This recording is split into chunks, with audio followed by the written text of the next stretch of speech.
And welcome back to my channel Daisy English classes. आप सभी का एक बार फिर से स्वागत करते हैं हम अपने YouTube channel Daisy English class पे।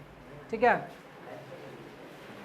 तो आप लोगों को मैंने ग्रामर के सेक्शन में एडजेक्टिव दो वीडियो मैंने डाला है। ठीक है, एडजेक्टिव किसे कहते हैं और उसके अलावा एडजेक्टिव के फंक्शन कैसे होते हैं, एट्रीब्यूटिव एडजेक्टिव और प्रेडिकेटिव एडजेक्टिव किसको कहते हैं ये मैंने बताया। ये टाइप्स नहीं होते हैं, ये एडजेक्टिव के फंक्शन होते हैं। क्या होते हैं?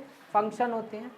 और उसके अगले वाले वीडियो में मैंने टाइप्स ऑफ एडजेक्टिव में पहला एडजेक्टिव का टाइप मैंने बताया, जिसको मैंने प्रॉपर एडजेक्टिव बोला था। क्या बोला था?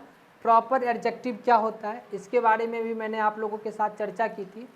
और इस वीडियो में फिर से एक बार मैं आप लोगों के सामने एडजेक्टिव के टाइप्स के दूसरे टाइप की आज बात करेंगे। दूसरा और तीसरा छोटे छोटे दो टाइप्स हैं, जिसको मैं बहुत ही जल्दी क्या करूँगा, बताने की कोशिश करूँगा। ठीक है, पूरा कॉन्सेप्चुअल व्यू में। ठीक है, तो आज की वीडियो को बिना कोई डिले के शुरू करते हैं। आज का जो हमारा पहला और अगला यानी एडजेक्टिव के जो अगले टाइप है, उसका नाम है हमारे पास, क्या नाम है सर? इसका नाम है हमारे पास पजेसिव एडजेक्टिव। पजेसिव एडजेक्टिव, ठीक है, पजेसिव एडजेक्टिव। ठीक है सर, ये पजेसिव एडजेक्टिव क्या होता है, इसके बारे में चर्चा करते हैं। पजेसिव एडजेक्टिव जनरली हम कहते क्या है कि आप लोगों को प्रोनाउन चैप्टर यूट्यूब पे मैं प्रोनाउन भी पढ़ाया हुआ हूँ। प्रोनाउन में मैंने पढ़ाया था सर कि एक पजेसिव प्रोनाउन होता है। थोड़ा सा समझते हैं पीछे वाले बात को। एक होता है पजेसिव प्रोनाउन और एक होता है possessive adjective. Possessive adjective sir, possessive pronoun के अंतर्गत आता है सर माइन। क्या आता है?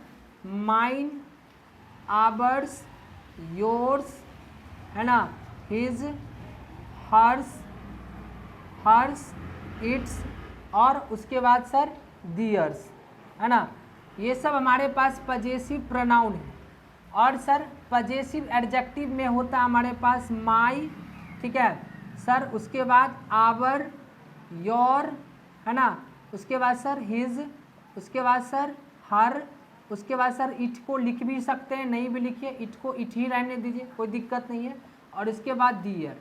ये सारे के सारे हमारे पास एडजेक्टिव होते हैं। ये सारे के सारे क्या होते हैं? हमारे पास एडजेक्टिव होते हैं। ठीक है सर, दोनों में अंतर क्या है कि सर ये जो पजेसिव प्रोनाउन है, ये अपने बाद कभी भी सर, अपने बाद कभी भी, ये अपने बाद कभी भी नाउन को नहीं लेगा, नाउन को नहीं लेगा। ये सर अपने बाद जब भी, अगर हम इसकी बात करेंगे तो इसके बाद कोई भी हेल्पिंग वर्ब आ सकता है या फिर मेन वर्ब आ सकता है। इसके बाद, किसके बाद सर? पजेसिव प्रोनाउन के बाद। लेकिन जब भी मैं पजेसिव एडजेक्टिव की बात करूं, पजेसिव एडजेक्टिव की बात करूं, तो ये अपने बाद हमेशा कोई नाउन को लेगा, क्योंकि पजेसिव एडजेक्टिव की पहचान ही होती है कि उसके बाद नाउन आएगा। उसके बाद क्या आएगा? नाउन आएगा। समझ रहे ना? तो पजेसिव एडजेक्टिव अपने आप में क्या होती है? नाउन लेती है। सर पजेसिव एडजेक्टिव में यूज होने वाले वर्ड कौन कौन है? तो सर माई है, आवर है, योर है, हिज है, हर है, इट है और दियर है। समझ गए? ये सारे के सारे पजेसिव एडजेक्टिव के मतलब वर्ड्स है। ठीक है सर, ये सर पजेशन दिखाने का काम करता है। ठीक है, इट शोज द पजेशन। ये क्या दिखाने का काम करता है? पजेशन दिखाने का। पजेशन का मतलब अधिकार, ऑनरशिप, मालिकाना हक, मालिकाना हक। सर जैसे मैं आपके सामने एग्जाम्पल लिखता हूँ, ठीक है, मैंने कहा कि जैसे मैंने कहा sir Katrina is the my friend. Katrina is the my friend, है ना। अच्छा, फिर मैंने कहा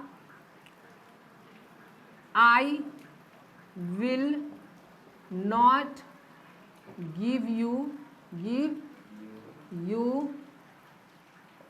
ठीक है, the my book, the my book.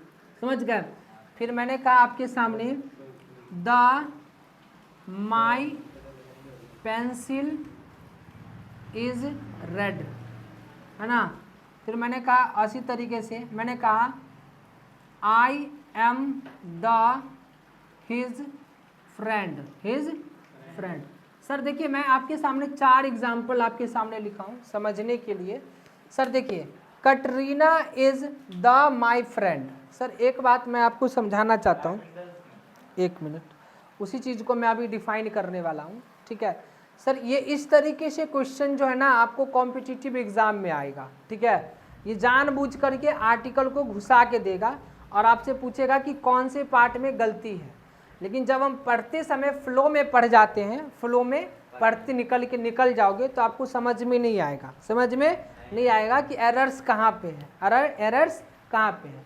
लेकिन आपको हमेशा ध्यान रखिएगा कि ये my, our, your, his, her, it या दियर जितना भी वर्ड है ये अपने आप में स्पेसिफिक ही है, अपने आप में क्या है, स्पेसिफिक है। हाँ ये खास की ही बात करता है, किसकी बात करेगा, खास की। जब मैंने कहा sir Katrina is my friend, तो कटरीना सिर्फ मेरी फ्रेंड है, कटरीना सिर्फ मेरी फ्रेंड है, मतलब मेरी ही ना है। तो इसका मतलब आप मेरी है तो सर खास हो गया, तो उसके पीछे आर्टिकल द लगाने का कोई सेंस ही नहीं है, क्योंकि द भी तो खास ही बताने के लिए आता है। तो सर 2 बार खास खास कहने का क्या मतलब है, खासम खास तो नहीं हो सकता वो आदमी, ठीक है। खास मतलब खास है ना। तो जब मैंने पहले ही खास बोल दिया कि मेरी फ्रेंड है तो मतलब मेरी है। तो इसका मतलब एक चीज़ ध्यान रखना कि इस जितने भी पजेसिव एडजेक्टिव है इसके पीछे हमको no article, no article, article कोई भी आर्टिकल की ज़रूरत नहीं है। ए एन तो वैसे भी नहीं लगेगा, है ना, एक ही लग सकता, वो भी नहीं लगेगा, क्योंकि ये अपने आप में जब खास है तो आर्टिकल की कोई ज़रूरत नहीं। उसी तरीके से जैसे मैंने कहा I will not give you, मैं तुम्हें नहीं दूंगा। सर क्या नहीं दूंगा, सर जब मैंने कहा कि मेरा बुक नहीं दूंगा तो मेरा बुक तो मेरा बुक है, तो उसमें तो वो खास ही हो गया। तो सर इसके पीछे द लगाने का तो कोई लॉजिक ही नहीं है, द लगाने का कोई लॉजिक है। जब मैंने कहा कि मैं तुम्हें अपना बुक नहीं दूंगा, मतलब मेरा बुक था, नहीं दूंगा, समझ रहे ना, तो इसके पीछे द लगाने की कोई लॉजिक है नहीं, द लगाने की कोई लॉजिक नहीं है, ठीक है। इस वजह से यहाँ पे द, सर एग्जाम में यही पूछता है, बीच में आपको द ए लगा देगा, एन लगा देगा और आपको गलती नहीं दिखाई देगा, गलती नहीं दिखाई। क्यों नहीं दिखाई देता है, बिकॉज वी डू नॉट, ठीक है, do the practice of this types of questions, this type of questions. क्योंकि प्रैक्टिस जब तक आप किसी भी क्वेश्चन का करोगे नहीं ना, you do not get the answer, you do not get the answer, समझ रहे ना बात। जैसे मैंने कहा the my pencil is red, sorry red, sir जब माई पेंसिल मैंने बोल ही दिया तो सर इसके पीछे द लगाने का कोई सेंस ही नहीं है, द लगाने की कोई सेंस ही नहीं बन रही है, समझ रहे ना। तो सर द माई पेंसिल अपने आप में क्या हुआ सर, पर्टिकुलर हो गया, खास हो गया, पोजीशन बता रहा है कि मेरा पेंसिल क्या है, लाल है, मेरा पेंसिल क्या है सर, लाल है। सर मैंने कहा I am the his friend, sir मैं उसका दोस्त जब हूँ ही तो द लगाने का कोई लॉजिक नहीं है, मैं उसका दोस्त हूँ, मतलब जब मैं कह दिया कि मैं उसका दोस्त हूँ, आई एम हिज फ्रेंड, तो यहाँ पे द लगाने का कोई लॉजिक है नहीं है। सर तो आपको समझ में आया कि जब पजेसिव एडजेक्टिव, सबसे पहले ध्यान रखना कि पजेसिव प्रोनाउन और possessive adjective, when we talk about this 2 different position, ठीक है, ठीक है, one position where there is a pronoun, ठीक है, the pronoun will not take the noun, ठीक है, pronoun will not take the noun, it will always take, ठीक है, वर्ब, मेन वर्ब और helping verb. But when we talk about adjective it will be compulsory, it will be compulsory take noun, take noun, ठीक है। तो here are the basic differences between possessive pronoun and possessive adjective, and all these adjectives, all both of these adjectives will not take article a, n or the, so we should not use article the before adjective, possessive adjective and possessive pronoun, article नहीं लगाना है, ठीक है। ये बात को आपको ध्यान रखनी है, ठीक है। और आशा करते हैं कि इतना ही वीडियो आज का इतना ही रखते हैं। आज मैं फिर एक ही टॉपिक की बात करूंगा, पजेसिव एडजेक्टिव की सिर्फ। अगले क्लास में फिर से मैं आप लोगों को एक और प्रोनाउन की बात करूंगा, that is called demonstrative pronoun, ठीक है, सॉरी डिमॉन्स्ट्रेटिव एडजेक्टिव की बात करूंगा। उसमें थोड़ा सा चर्चा मैं डिमॉन्स्ट्रेटिव प्रोनाउन का भी करूंगा, ठीक है। द नेक्स्ट लेक्चर, ठीक है, I will learn you, I will know you the demonstrative adjective and demonstrative pronoun. What are the basic differences between these two? I think is a parts of a speech. ठीक है. So watch this video till the end and share this video to your Facebook, WhatsApp and your relatives. ठीक है. If you are new on my channel, then subscribe my channel and hit the bell icon also. ठीक है. Thank you very much.